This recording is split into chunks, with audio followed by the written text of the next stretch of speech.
I have to start just by saying that as a journalist, Ken, this is really the honor of my career. I am absolutely honored and delighted to be here. I have three sons who are history buffs, and they've seen all of your documentaries. And when I told them that I was going to interview you at the LearningWell Coalition event, they did not believe me. So we're going to get right into it today. I'd like to start our conversation by referencing your latest film, The American Revolution, which I agree with Rick is a beautiful film and we should all see it. Not only does it provide such stark, often overlooked connections to who we are today, it reminds us how incredibly important education was to the sustainability of our founders' dream of independence and to what would later be called the American dream. The founders knew that democracy relied on education, but in your film, you note that they aligned education with larger goals, like the pursuit of happiness. When they refer to education, I'm seeing Ken here, by the way, what kind of education do you think they were talking about? Well, first of all, thank you to Rick and to you, Marjorie, for the kind words of introduction. I have to inoculate myself. I am coming to you from a tiny village in New Hampshire where I've lived for 47 years, and I have on the island in my kitchen an old and faded New Yorker cartoon that shows three men standing in hell, the flames licking up around them. And one guy says to the other two, apparently my over 200 screen credits didn't mean a damn thing. Um, they don't, of course, but I'm very grateful for the kind words that you said. So I think you have to back up a little bit and understand a little bit about the revolution. First of all, it's a revolution unlike any that's ever been seen and unlike any that's ever been seen since. It's a bloody civil war, and I think we tend to edit out the blood. Perhaps we're worried that those big ideas in Philadelphia would be diminished. It's also a global war, perhaps the fifth global war over the prize of North America between European and Native American nations who have been on a world stage fighting or arguing or trading with each other for a couple of centuries. So the American Revolution begins as a complaint between Englishmen that migrates into, because it's the Enlightenment, universal rights. And I suppose Jefferson could have, in his Declaration of Independence, said life, liberty, and property, which he would have inherited from John Locke, one of the leading philosophers that was animating a lot of these things. But he didn't. He gave us what many people think is a mysterious and inscrutable phrase, the pursuit of happiness. I don't think anybody was in doubt about what he meant. First thing, it is not the pursuit of objects in a marketplace of things. It's lifelong learning in a marketplace of ideas. And so education becomes at the heart of that so-called American dream, or at least the promise of American independence. And that's what we want to focus on. A few phrases later, Jefferson says, all experience has shown that mankind are more disposed to suffer while evils are sufferable. It's not a hard thing to parse. He's just basically saying all of human history, people have essentially been subjects under the boot of authoritarian rule. And if we are going to enjoy this new breath of fresh air, this new sunshine, this new thing called citizenship with all of its attendant responsibilities, we're going to have to be engaged in perpetual education so that we could make ourselves more virtuous. They're reaching back across the Renaissance, back across the Middle and Dark Ages to the classical period, where they're taking these ideas of virtue and saying that at the heart of an education has to be these ideas of improving oneself. It also helps to understand that many of them gravitate towards a sort of version of their mostly Protestant faith called deism, which acknowledges that there is a supreme being, a supreme architect, as they sometimes refer to it, divine providence, but that God is that creator is disinterested in the affairs of man and makes no distinction between faiths. So it then puts again an obligation on those citizens to use self-improvement, perpetual self-improvement, as a way to get better and to earn this extraordinary responsibility of citizenship. And so if you think about the ways in which we are completely unmoored now, where education has become transactional, where we don't teach history or civics or ethics or comparative religions, where we're sort of adrift, you can begin to understand the way in which democracy could lose its footing and become susceptible again to those evils which are tolerable, as Jefferson so wisely says. And of course, the beauty of that document, and 11 years later, the preamble of the Constitution, is that they suggest that we're a nation in the process of becoming. This is pursuit of happiness. This is a more perfect union. And that's an interesting spin to our experience, and as I think has been a kind of a saving grace all the way through. So, there are many aspects. Our film is about the military story, but it's also about the social, political, economic, and in this case, educational dynamics that are at play during our American Revolution. And your explanation sort of it tells us about the education that you yourself had, which I understand is a very transformational one. You went to Hampshire College. Can you talk a little bit about how that shaped not just your education and your profession and how you see the world? Well, I do not recognize, Marjorie, the person who entered on September 13th, 1971, Hampshire College in its second year of existence, a experimental school, still is around, still turning out extraordinary people. I don't recognize the person who checked in and the person who graduated in the spring of 1975. It just simply rearranged all my molecules. And for, the elevator thing would be, I'm sure most of you are aware of Hampshire and its contributions, not just to its own existence and to its own ongoing experimentation, but it's been hugely transformational in higher education because so many different schools have kind of a la carte taken an aspect of Hampshire's thing. It is, for all intents and purposes, a kind of graduate school at an undergraduate level. So the students are forced to sort of either know what they want to do or know how to look for what they want to do and assemble committees of faculty. There are no grades, pass, fail. There's not a de-emphasis on classwork, but independent study takes on a primacy. They're very interested in integrating all the, in that case, 4 schools that were engaged with this: science and mathematics, language and communication, social science, and arts and humanities, in a way that had never been done before. They needed to talk with one another, and you were trying to figure out a way to produce things that could relate back to the other disciplines and at the same time focus intently on things and return something basically to the community, how you saw the community, the college community, the town of Amherst, Massachusetts, where the college is located, the Commonwealth of Massachusetts, the United States, or the world, and you could figure out some form of being able to pay back something. And so, everybody that I knew who were interested in becoming a filmmaker went and apprenticed themselves. I didn't. I started my own company right away, and starved, of course. I moved here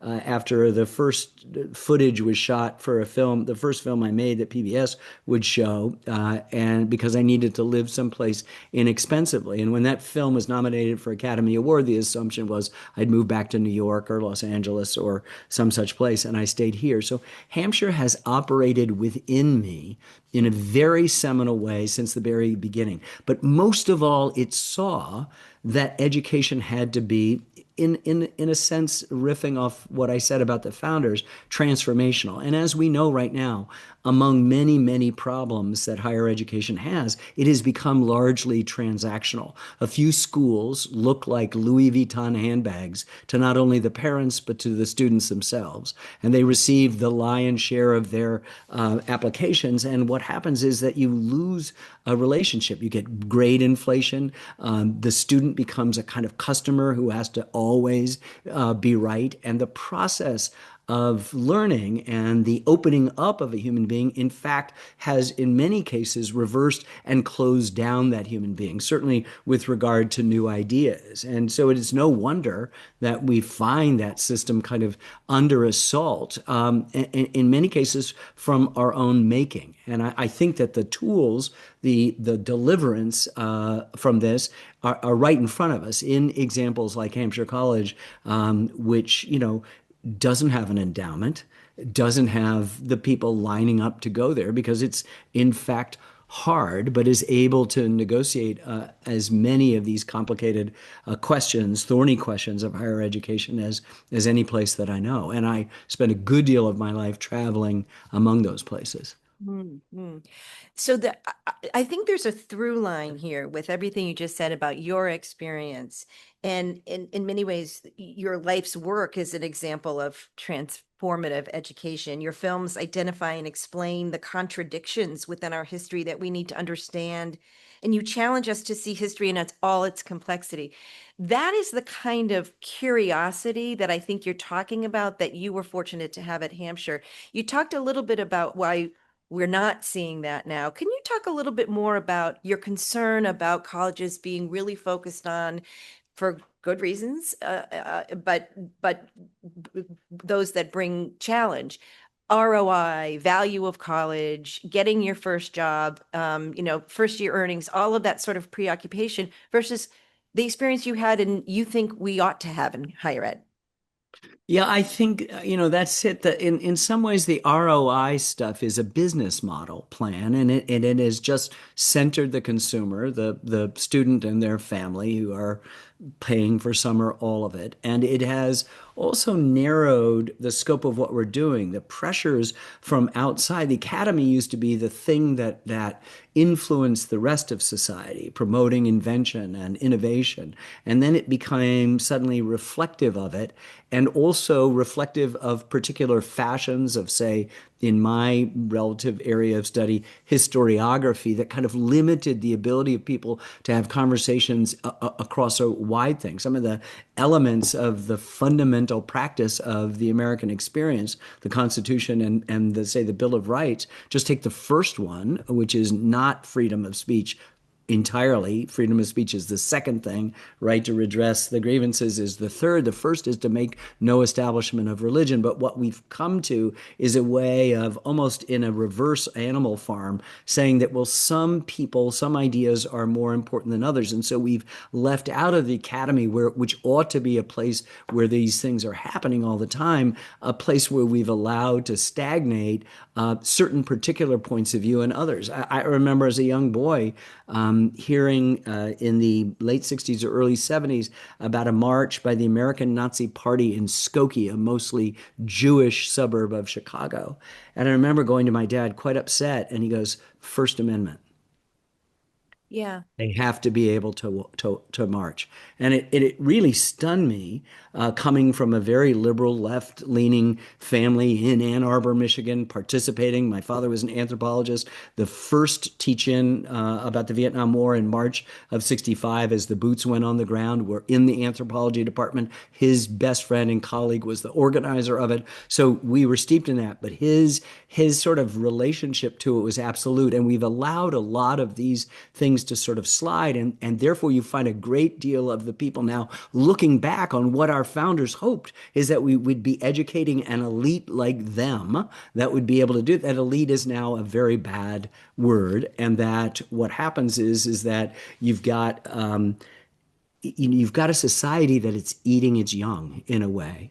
And we have to figure out a way to escape the specific gravity of that stultification of our process, and to also liberate it from the necessity of that ROI. That job afterwards means that, what have we done? We've shaved the humanities out. We never teach civics. We don't teach history that often, comparative religion, ethics, these sorts of things. We want STEM. We want things that are harder. And we begin to realize, I had an experience, and I won't bore you too long with this, but I was raising money for that first film on the Brooklyn Bridge. I looked about 12. Everybody was very delighted to tell me that this child is trying to sell them the Brooklyn Bridge. No. And I used to keep 2 3-ring binders on my desk filled with hundreds of rejections for that film for 20 or 30 years, just to remind me of what it's like out there. But I met an executive who was very senior at AT&T. I mean, among the 4 senior vice presidents. And he just lamented. He said, "Man, I wish I could have so many. We are minting all these MBAs. They don't know how to write a 2-page letter. They don't know anything about ethics. They don't know nothing of history. I can teach you what you need to know, but I can't teach them. I can't go back and do that. And yet we've proceeded rather blithely to eliminate these things. I was told yesterday, it's not true, by an entrepreneur in Florida, but he was absolutely certain that there was no place in higher education where you could get a PhD in American history. That's not true, but it is true that things like that have been limited, that some of these things are considered sort of off subject, and that we've delved into areas that have, been important in terms of specialism, but we haven't educated, as I think the founders wanted, as I know Hampshire was interested in educating all of our parts. And, what I feel so grateful for, gratitude is the only word I can really come up with, is that it helped me. I think I've got the best job in the country. Happy to be, I would agree. corrected by anyone else who thinks that theirs is the best job. That's really good news, because I have an opportunity on a daily basis to educate all of my parts. And I'm afraid that a good deal of higher education has abdicated that in favor of a transactional relationship, which is death. Mm. Well, I think that I can probably say everyone in this room would agree with you, Ken, on that point. And they're dealing with very real consequences in higher ed. So I'd love to put that in the context of what you referred to earlier, which is really kind of higher ed under siege, right? So um, from the federal government to state legislatures to trustees, there's pressure about what to teach, who to admit, how to cover controversial topics. Um, I know that you said that there's a lot of this that you're concerned about. Is there any one of those that you're most concerned about? And I have a follow-up about what we should do, but I'll leave it at Yeah. that. Well, obviously, I think there are two. One is anytime the federal government is engaged in sort of the kind of strong arm tactics that have been employed over the last 13 or 14 months with higher education, that has got to be the alarm bell that's ringing things off. And the great tragedy of the present moment is that it's not that if the founders came back, they'd be surprised that someone was seeking monarchical or authoritarian power. They would be so disappointed that Article 1 of the Constitution, Article 1, the legislative, had abdicated so much of their responsibility and permitted this kind of wholesale, extortion at the individual and sort of collective level that puts the fear. But also, we are responsible for the situation we're in. We have created the circumstances, and so I think we'll be the engine out of it. It will take a great deal of courage, and it will take a great deal of sort of, I think, structural, but more importantly, kind of emotional. Rick was referring to, the idea of a good story is that it is something that can neutralize or transcend the dialectic that occupies almost all of our waking hours.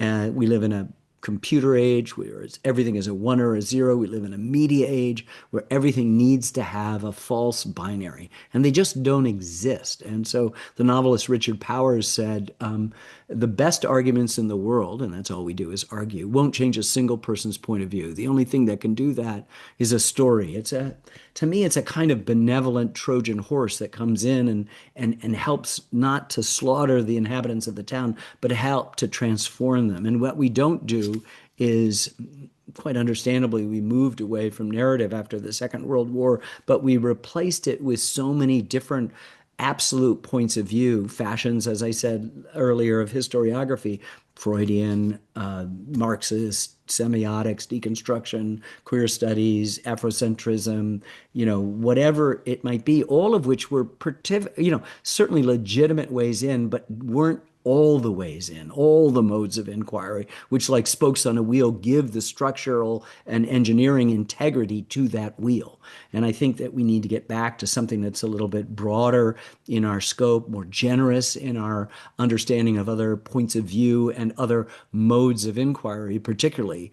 You can disagree with someone, but you have to figure out a way in which you can have the conversations that will permit you in a civil way to disagree. And we've actually kicked all of that out. And we have a kind of tyranny from both ends of I don't want to say political perspective, spectrum, but I think it sort of suggest to us that the way to move is to the center of the boat rather than list right or left in any one storm and figure out the ballast that comes from that. And I spend my work all of my life. This American Revolution took 10 years to make, and it took 10 years not because I'm slow. It's because the subject, demands that you take the familiar top-down people and make them dimensional and real with flaws. I mean, if we look at them and see them as these perfect ideal statues, then we can't relate in any way and we think we can't achieve. But if you understand that they're human beings with the flaws that we have, then all of a sudden you have ability to actually benefit from the kinds of sacrifices, the kinds of understandings that they had, and then bring our own experiences and our own courage to bear on the present moment. So I'm arguing in favor of sort of letting in a lot more sunshine and being a lot less sensitive, but also being aware that the threats are, as you suggest, Marjorie, coming from the outside too. And the only way they'll be withstood is to actually understand. Quite often, my mother used to tell me this. She died when I was 11, but she would always say, whatever criticism you're getting, a part of it is really true. And so we need to be able to accept the ways in which we are responsible for our situation. And that will actually paradoxically arm us against those people who have the worst things in mind about not only education, but our republic. Yeah, and I think that many people in this room would agree with you and are working on that for sure. Yes. I'd like to ask you about, speaking of works in progress, equity in education. Is so much of your work has been dedicated to people at the margins. Despite its gains, American higher education is still a long way off from being accessible and affordable to all. Do you have any thoughts about how to improve in this area? Not just a little question. Um, and I also wanted to know, do you think we should be doing more to attract perhaps non-traditional students? Oh, most definitely. I mean, what's so great to go back to Hampshire, for example, is that I think there is a kind of wonderful, spectacular neurodiversity there that Hampshire has not just tried to accommodate, but has leaned into. And I don't think we do that. I also, at the same time, the Bible also says many are called, but few are chosen. I think this idea of democratizing higher education has also led us astray. Not everybody is going to be material for this place or that place. And I think we've got to figure out how to, and this goes out of higher education and into primary education, how to light young minds on fire and also have in them not something that is imposed from the outside that thou shall, but let them discover earlier on interests that then can be fed. And I think that's the key difference. I think we've become disconnected from this kind of dynamic, and we need to. In some ways, we've made everybody an independent consumer free agent. And we have to realize that at the heart of the project, both in the relatively small terms of education in relation to the Republic, that there is an inherent tension between this idea of freedom. What I want and what we need are all aspects of freedom. And we have forgotten in our so-called media culture today to sort of select for that collective. I mean, what I've said recently was social media isn't, and artificial intelligence is. There's nothing social about it, watching a room full of adults or teenagers looking at their phone, nor is there anything real about artificial. And so we have to figure out how to steel ourselves against some of the forces that will be buffeting us so intensely, not just now, but in the years to come. It's only going to get more complicated than it is right now. Hmm. Let me ask you this. Did you get the sense that the founders' vision of education, as you described it, included like a populist view? Did it include everybody? No, no, let's just remember, and it's so easy to say, and part of this sort of superficializing of our revolution is to blame. It's bloodless and gallant to us. No, it wasn't. It's just big ideas in Philadelphia. No, it wasn't. Democracy was what we want. No, democracy was an unintended consequence of this war. They were attempting to establish a republic based on the ideas of the Enlightenment, based on British constitutional monarchy, at that point, probably the best form of government on earth, at least in Europe and the sort of Western tradition, and also trying to reclaim something from, as the Renaissance had been doing and the Enlightenment had been doing, something from classical treatment that would do this. But they had no sense of this being for everybody. And what happens is, in order to win this war, the chances at Lexington Green on April 19th, 1775, are exactly zero. And 6.5 years later, in October of 81 at Yorktown, it's 100%. You want to know how that happens. But what happens is that people, not propertied white men, but black people and women and recent immigrants from Germany and Ireland and second and third sons without a chance of an inheritance and teenagers. We follow many of them to war, and ne'er-do-wells, felons hoping for some pardon afterwards, become the army, replacing the initial sturdy yeoman farmers and small businessmen, the militia that is in our imagination the members of that revolutionary army, who are going back to plant their crops or to reap those crops or to reattend to their business. And what happens is that Continental Army that survives Valley Forge and 2 years later an even worse winter in Morristown, New Jersey, and are there for that 6.5 years, are all those people, and they're going to need something along the line. And so I think that what happens is that we have neglected to understand a fundamental truth, which is not negative. It's actually glorious that an unintended byproduct was a democratization of this rather elitist revolution that was attempting to salvage the property and the fortunes of the relatively well-to-do men who we consider the founding fathers, ignoring half the population, the founding mothers, and all of those people, the 500,000 enslaved and free Black Americans, the Native Americans that had assimilated, the Native Americans that were trying to coexist, and the Native Americans on our western flank from dozens of different nations, as different from one another as France is from Prussia, figuring out what choices they're going to make in the midst of this and making choices. The one thing is that I think we have to have we have to be able to encourage. Benjamin Franklin was the person who was most interested in this, a kind of active middle class. We've lost that now.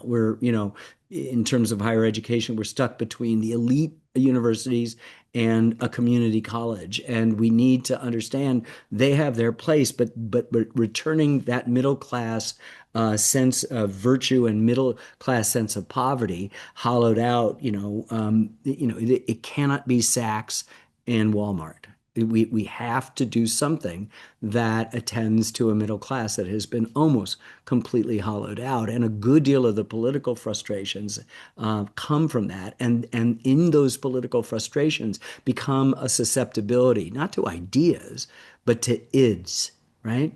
The ego is the check. The id is this thing that allows you, gives you permission to express, in some cases, some of the worst impulses that human beings hit, and it gives a permission to it. And so there's no one political moment or no one thing that turns the tide, because an id is an id. It's always from the gut, and we have to be able to understand the dynamics. Our literature, our poetry, our faith have been warning and speaking and addressing, celebrating these things for a long time. But unfortunately, if everything gets into a binary, we lose trust, we lose connection to these founding principles.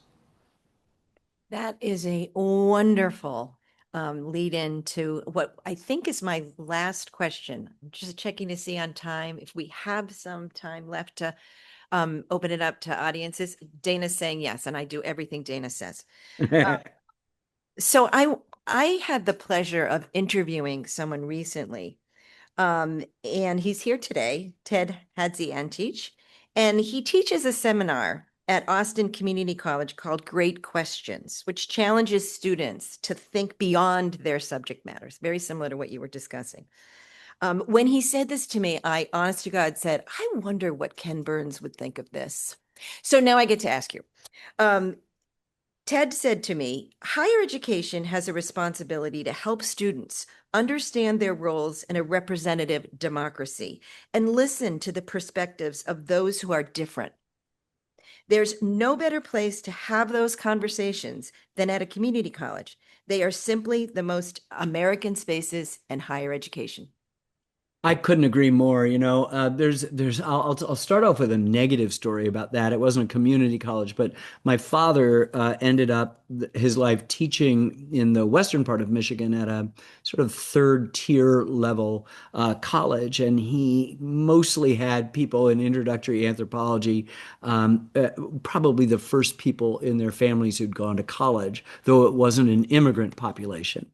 And one day, and it was his deciding factor to retire, well, after 65, he had decided to go back among these completely unfazed eyes who had not reacted to anything he said and to test a couple of assumptions. He told me five or six things I can only remember two, but he said that not a single person knew what Eisenhower was. They didn't know whether it was a place, a thing, or a person.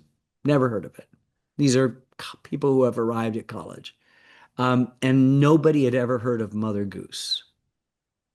So there's a huge problem at one end of it. But what I've found in traveling the country and going, particularly not just to the elite institutions, but also to community college, is that's where the energy is. That's where you have people from many diverse backgrounds who are understanding that to begin with, a priori, I need to get along with people who are from different religious, cultural, language, racial, strains, and they begin to practice it in a way that an elite college, which may engage all of those people, have a set of rules that have sort of narrowed the focus of conversation and debate and really made it impossible for people of varying opinions to coexist, running counter to what might be the expectations of most, a majority, or even just a very vocal minority of what's true.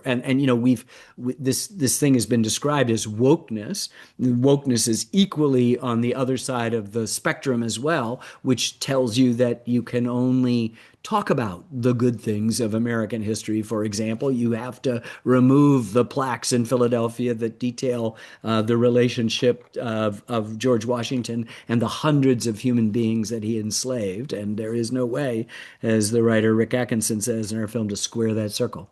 It's morally bad then. No amount of presentism can, wish away the fact he knew it was wrong.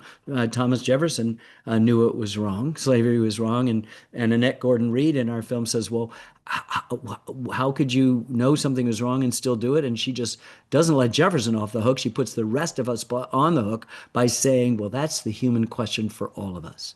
Why is it that we go against what we know is the right thing to do? And a lot of it has to do with fear. A lot of it has to do with peer pressure. A lot of it has to do with the intimidation of the most vocal minority. But what I've found is this sort of, immigrant energy, the latent immigrant energy, because most of the community colleges that I've attended have benefited from all sorts of different groups that have come to the United States and bring the sustaining energy that immigrants do bring, but also an openness and a willingness also to understand the fundamental aspects of our catechism, which have become kind of boring. We're a little bit too dilettantish. We become a little bit too jaded to the inspirational power of those things. And in some places, this second sentence of the Declaration is about as powerful as it gets still to this day,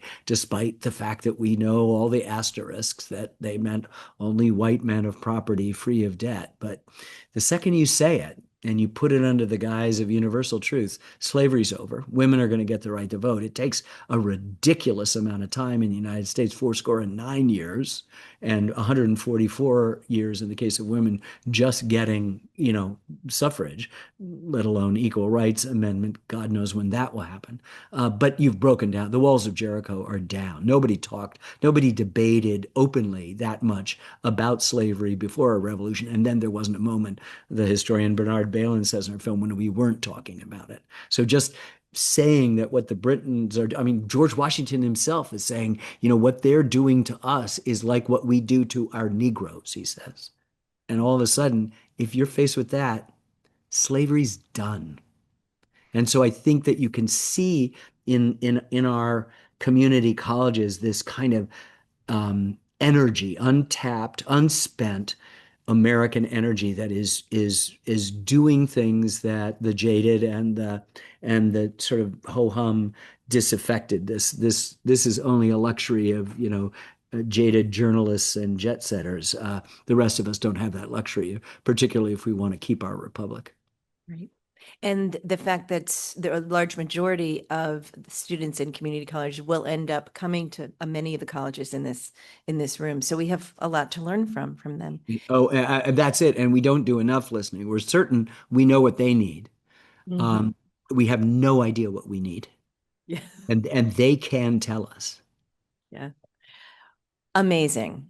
Um, we have some time to take questions from the audience. Does anyone have one for Ken? It's a little intimidating, I know. Shouldn't be. There's a Oh, hand. David Quigley from BC. Long admired your work, and especially going back to the Brooklyn Bridge, it's all been educational in different ways. I wonder, of all the Florentine works in recent years, the College Behind Bars strikes me as exploring one of the frontiers in our time. And I wonder just your own reflections on thinking about college education for the incarcerated. How has that shown a new light on the possibilities of liberal education in different settings?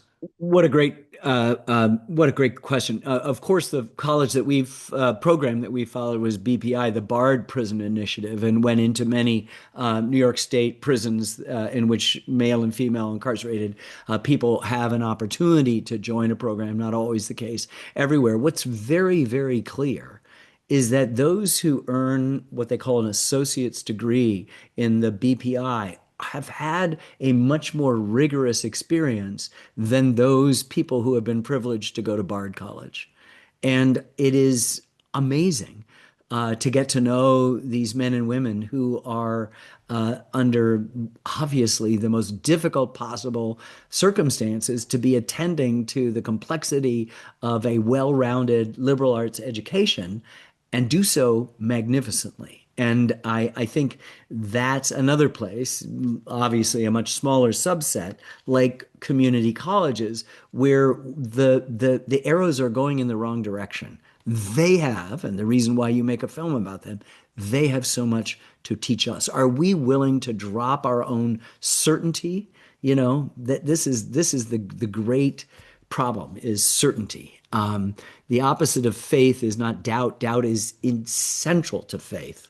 It's certainty, which eliminates the mystery. And if we don't permit ourselves to be open to new ideas or opposing ideas or to people from whom have world experiences quite different from our own and learn from them, then as I said, we're up the stream. But this is if you could wave a magic wand and make these things ubiquitous, I think we'd go a long way toward what we had originally planned when we started our republic, is that we would not be like the old poorhouses and almshouses of Europe, but that we would really have a rehabilitative state, something that Europe does 20 times better than we do. We are definitely into punishment. And the same person who produced and directed that film, my colleague Lynn Novick, is completing a major series on the history of crime and punishment in the United States and how it just the modern penitentiary, which was supposed to be the liberal,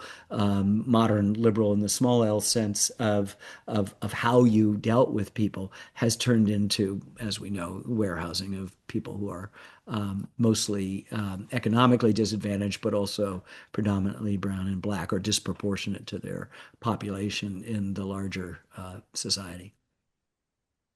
Thank you. Another question here? I think this is our last question. Sorry. Hi, Ken. First heard about you through iMovie on my Mac in 2000, the Ken Burns effect. That's how you know you've made it. That's the tail wagging the dog. You're a setting in the Steve Jobs application. I think a lot of us are interested in a lot of the changes in higher ed that you describe. And I'm wondering if there are lessons from history that we could think about if the higher education sector wanted to induce the kind of changes you're describing. What do we need to know about creating a narrative and storytelling? I mean, a lot of the changes you described were almost like happy accidents, like very rarely is it like a master plan in societal changes. So what are the lessons that we should be thinking about how changes should be happening or should be planned as leaders? Well, once again, I think that you have to sort of migrate away from the dialectic, from the binary, and to get the complexity. Wynton Marsalis said to me in my jazz film, sometimes a thing and the opposite of a thing are true at the same time. It's really hard if you're wedded entirely to a dialectic to understand the power of that. We know it in our personal lives. We just can't apply it in other ways. So these transformations are often accidental. I would say go study Hampshire College. My God, I mean, even in the midst of COVID and in the midst of a huge stress of the possibility of financial insolvency due to demographics and all of the pressures that, attend to small liberal arts colleges without an endowment, they were experimenting in ways, adding, critical challenges and learning collectives to the already secret sauce that that I am, I hope, a living, breathing example of. So I don't think you can determine or prescribe the aha, but you can set the conditions for them. And clearly, the conditions right now are not, the soil is not fertile enough to begin to grow in the direction that I think we wish to grow. And I think then there's some really essential fundamental questions we'd ask. But if you want a practical answer, I'd say go to South Amherst, Massachusetts, and look at Hampshire College. Rick asked. I think that was our last question. On behalf of the LearningWell Coalition, Rick, and all of us, we are so grateful for your time today. Thank you so much. Thank you very much. It was great to be with you.